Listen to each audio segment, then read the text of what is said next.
നമസ്കാരം, ഞാൻ ഡോക്ടർ ശ്രുതി, ENT specialist. ഇന്ന് നമുക്ക് എപ്പിഫോറ എന്താണെന്ന് ഡിസ്കസ് ചെയ്യാം. എന്താണ് എപ്പിഫോറ?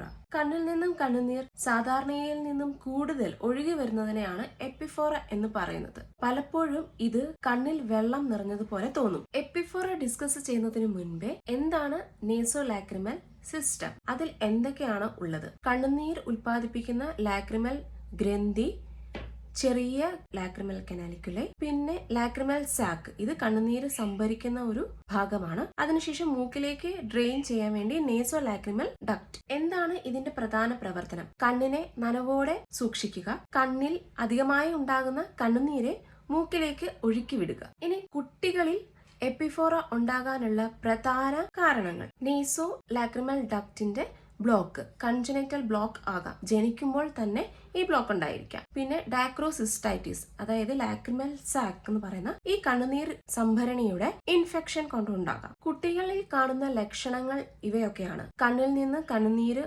ഒലിച്ചിറങ്ങുക, പഴുപ്പുണ്ടാകുക, കണ്ണിന് ചുറ്റുമുള്ള വീക്കം അല്ലെങ്കിൽ ചുവന്ന നിറം, രാവിലെ ഉറക്കം എഴുന്നേൽക്കുമ്പോഴത്തേക്ക് കൺപോളകൾ ഒട്ടിപ്പിടിച്ചിരിക്കുക. ഇനി എപ്പോഴാണ് ഒരു ENT സ്പെഷ്യലിസ്റ്റിനെ കാണേണ്ടത്? ജനിച്ച കുട്ടികളിൽ 6 മാസത്തിന് ശേഷവും ഈ പ്രോബ്ലംസ് തുടരുകയാണെങ്കിൽ, ഡിസ്ചാർജ് കൂടുതലാകുകയാണെങ്കിൽ, പഴുപ്പ് പുറത്തേക്ക് വരികയാണെങ്കിൽ, കണ്ണിന് ചുറ്റും വീക്കം, ചുവപ്പ്, കുഞ്ഞിന് പനി ഉണ്ടെങ്കിൽ എന്താണ് പ്രതിരോധ മാർഗങ്ങൾ? കണ്ണും കൈയും ശുദ്ധമായി സൂക്ഷിക്കുക, ഡിസ്ചാർജ് ഉണ്ടെങ്കിൽ അത് തുടച്ചു മാറ്റുക. ഇനി ന്യൂബോൺസില് മസാജിന്റെ പങ്ക് എന്താണെന്ന് നോക്കാം. നേസോ ലാക്രിമൽ ഡക്ട് ബ്ലോക്ക് ഉള്ള കുഞ്ഞുങ്ങളില് ക്രിഗ്ലർ മസാജ് അല്ലെങ്കിൽ ലാക്രിമൽ സാക്ക് മസാജ് ചെയ്യാൻ കഴിയും. ഇത് ചെയ്യേണ്ടതും വളരെ പ്രധാനമാണ്. എങ്ങനെ ചെയ്യാം എന്ന് നോക്കാം. കണ്ണിന്റെ അകത്തെ കോണിൽ ചെറിയ സമ്മർദ്ദത്തോടു കൂടി താഴേക്ക് മസാജ് ചെയ്യുക. ദിവസം 4-5 തവണകൾ ഇത് റിപ്പീറ്റ് ചെയ്ത് ചെയ്യാവുന്നതാണ്. ഇത് ഡക്ട് തുറക്കാൻ സഹായിക്കുകയും പല കുഞ്ഞുങ്ങളില്